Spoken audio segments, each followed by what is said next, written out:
Hello dear aspirant, एक नई खबर आई है। सुनीता विलियमसन आज सुबह 10:30 बजे अपने स्पेस क्राफ्ट से वापस आ रही हैं। कौन सा स्पेस क्राफ्ट है, क्यों इतने लंबे समय तक वो रुकी रही? लगभग 9 महीने 13 दिन बाद अंतरिक्ष से वापस आ रही हैं। एग्जैक्टली वो गई सिर्फ 8 दिनों के लिए थी। एक- तो इतना लंबा समय क्यों लगा, उन सब के बारे में जानेंगे। लेकिन एक छोटी सी आपको कहानी बता दूं। ये जब गई ना वहां पे, तो इनका मिशन क्या था? मिशन ये था कि जिस एयरक्राफ्ट से ये जा रही थी वो बनाई थी बोइंग कंपनी के द्वारा, और वो नासा के लिए बनाया गया था, जिसका नाम था स्टार लाइनर। और जब ये स्पेस क्राफ्ट को रवाना किया गया तो इसी मकसद से किया गया था कि ये देखने के लिए कि ये स्पेस क्राफ्ट जाता है और क्या एस्ट्रोनॉट्स को वापस लेकर आ सकता है, क्या उसकी इतनी क्षमता है। और उसी के लिए सुनीता विलियमसन और एक विच बिलमोर, इन दो लोगों को भेजा गया था। जब ये लोग गए वहां पर स्पेस स्टेशन में, तो वहां 8 दिन अपना रिसर्च किया। जब वापस आने की बारी आई तो वो जो स्पेस क्राफ्ट गया था उसमें प्रॉब्लम आना शुरू हुई, और उस प्रॉब्लम की वजह से 8 दिन का मिशन लगभग 9 महीने 13 दिन बाद वापस आ रहा है। लेकिन वो स्पेस क्राफ्ट काम भी नहीं कर सका। उसके बाद में डिसीजन लिया गया कि भाई, जो एलन मस्क की कंपनी स्पेस एक्स है उसका एक क्रू 9 स्पेस क्राफ्ट है, उसके द्वारा क्या किया जाएगा, वापस लाया जाएगा। क्रू 9 में कुल मिला के 4 लोगों की जगह होती है बैठने की, और उन चारों में से एक तो है भाई सुनीता विलियमसन, दूसरे हैं बिच बिलमोर जो सुनीता विलियमसन के साथ ही गए थे उस समय, और उसके साथ साथ 2 लोग और हैं। एक है निक हेक और एक है अलेक्जेंद्रार गोरनिवो। ये 18 मार्च यानी कि कल स्पेस स्टेशन से रवाना हुए। आज 18 मार्च है और आज ही रवाना हुए हैं। 19 मार्च यानी कल वो आ जाएंगे। अच्छा, स्पेस से यहाँ तक आने में लगभग कितना समय लगता है? ध्यान रखिएगा, लगभग 17 घंटों के आसपास लगता है, 17 घंटे लगते हैं। ठीक है। अब आइए कुछ बातें आपको बताऊं। ये है नासा के द्वारा एक वीडियो जारी किया गया जिसमें आप देख रहे होंगे। ये वीडियो ओपन तो नहीं कर सकता, लेकिन इसमें कितनी खुश लग रही हैं सुनीता विलियमसन, और उनके बगल में ये हैं बिच बिलमोर जो कि साथ में गए थे। 8 दिन के लिए आ रहे हैं 9 महीने 13 दिन बाद। आइए बात कर लेते हैं कि इतना समय इनको क्यों लगा। लेकिन उससे पहले, ये गए थे तो क्या करने गए थे, कब गए थे, आइए जानते हैं। तो कहीं ना कहीं एग्जैक्टली सुनीता विलियमसन और बुच बिलमोर बोइंग और नासा के 8 दिन के joint crew flight test mission पर गए थे। जैसा मैंने बोला, बोइंग एक कंपनी है जो स्पेस क्राफ्ट बनाती है और जहाजें वगैरह बनाती है, और नासा, इनका एक मिला जुला एयरक्राफ्ट बनाया गया था। उसी के टेस्टिंग के लिए क्रू फ्लाइट टेस्ट मिशन पर ये गए थे। और इस मिशन का उद्देश्य क्या था कि बोइंग के द्वारा जो स्टार लाइनर स्पेस क्राफ्ट है उसमें इस जो एस्ट्रोनॉट्स होते हैं स्पेस स्टेशन तक ले जाकर और वापस लाने की जो क्षमता है उसको टेस्ट किया जाए कि भाई, ये जो हमने बनाया है क्या ये ले जाके वापस ला पाएगा। देखो, पहले टेस्टिंग हुई थी तो उसमें पास हो गया। जब इंसानों को भेजा गया तो वहां गया तो, लेकिन वापस आने में उसमें कुछ कमियां आई, वो भी देखेंगे क्या कमियां थी। तो भाई, यही इसका कुल उद्देश्य था। तो ये सोचा गया कि चलो 8 दिन में ये मामला कंप्लीट हो जाएगा। लेकिन एग्जैक्टली हुआ क्या कि 5 जून 2024 को रात 8:30 बजे इसको भेजा गया, और 6 जून को रात 11 बजे वह स्पेस स्टेशन पहुंच गया।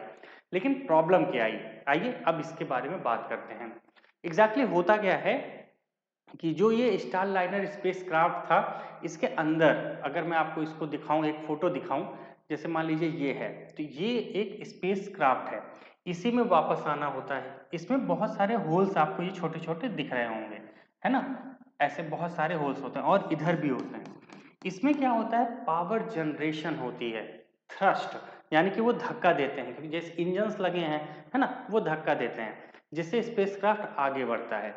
तो एग्जैक्टली इसमें हुआ क्या, ये जो थ्रस्ट, रिएक्शन कंट्रोल वाले जो थ्रस्ट बने थे वो कुल मिला के कितने थे, 28। उसमें से 5 ऐसे थे जो फेल हो गए। अब आप खुद सोचो, बीच में स्पेसक्राफ्ट चल रहा है, अब उसको धक्के देने की बारी आई, पता चला इंजन ही काम करना बंद कर गया।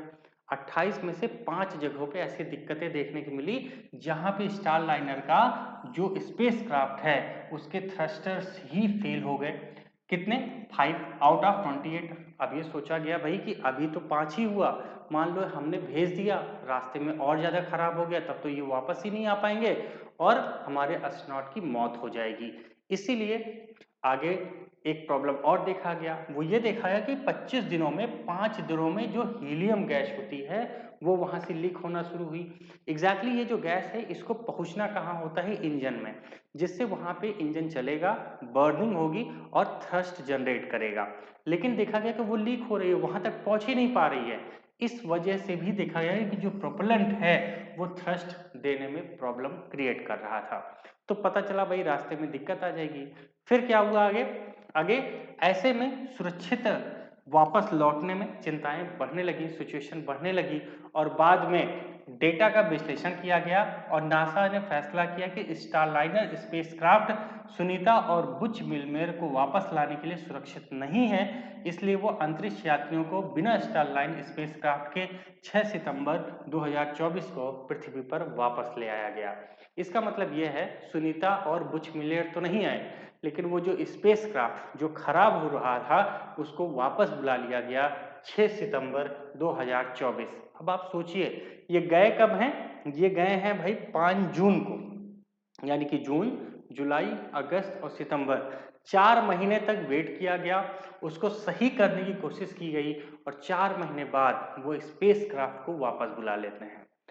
बात फिर आती है कि भाई अब क्या किया जाए, वापस तो लाना है। एग्जैक्टली जो स्पेस एक्स है उसका एक क्रू 9 स्पेसक्राफ्ट है, वो बहुत बार, लगभग 44 बार, 44 टाइम्स वो गया है, कहाँ पे, स्पेस में, और वहां से ले लगभग 29 टाइम्स लोगों को सुरक्षित लेके आ चुका था।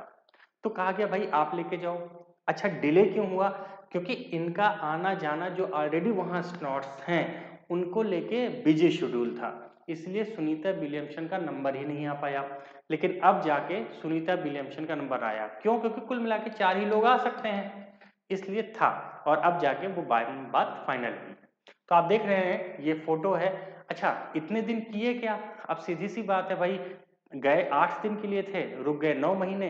तो आप देखते होंगे सुनीता विलियमसन की बीच बीच में कई सारी फोटो आई थी जिसमें उस पे स्टेशन में काम कर रही थी, ऐसे फोटोज बना रही थी, ये बिल मुअर साहब है ना। उसी तरह करके उन्होंने स्पेस स्टेशन में बहुत सारा काम भी किया, बहुत सारी रिसर्च भी की, तो कहीं ना कहीं उसका बेनिफिट तो मिलेगा ही मिलेगा। अब आगे हुआ क्या, आइए जानते हैं।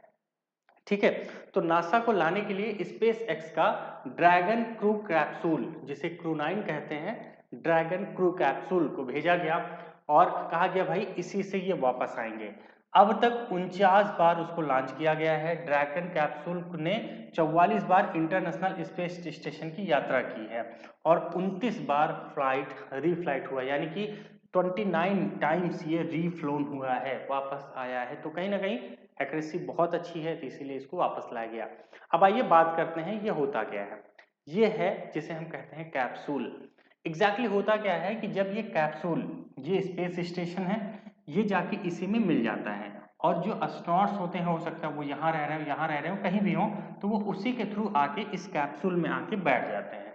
सबसे पहले जो एस्ट्रोनॉट होते हैं उनको उस तरह के कपड़े पहनाए जाते हैं जिससे उसमें लीकेज वगैरह ना हो, ये सब चेक किया जाता है। फिर वो जब इसमें आके बैठ जाते हैं तो ये जो इसका देख रहे होंगे टॉप है, ढक्कन, वो इसमें बंद हो जाता है और ये कैप्सूल आगे बढ़ता है। तो यहीं पे थ्रस्ट वगैरह जो मैंने बताया, पावर्स की जरूरत पड़ती है जिससे वो आगे बढ़े। अब ये हमारी अर्थ है, जो आपको नीचे ब्लू कलर दिख रहा है, ये हमारी अर्थ है। ये अर्थ का क्या है, एटमॉस्फेयर, यानी कि वायुमंडल। जब इसमें ये अंदर आने लगता है, यहाँ पे बहुत कठिन है, इतना आसान नहीं है।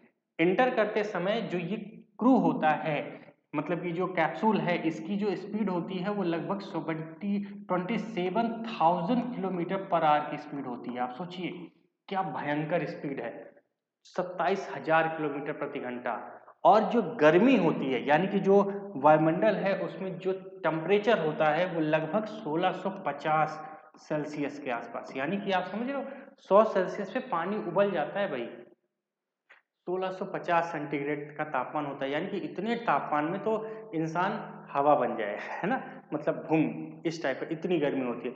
लेकिन इस कैप्सूल को ऐसा बनाया जाता है जिससे वो आ जाए। जब ये कैप्सूल वायुमंडल में घुसता है और इन सब चीजों को पार कर लेता है पर डे लेता है।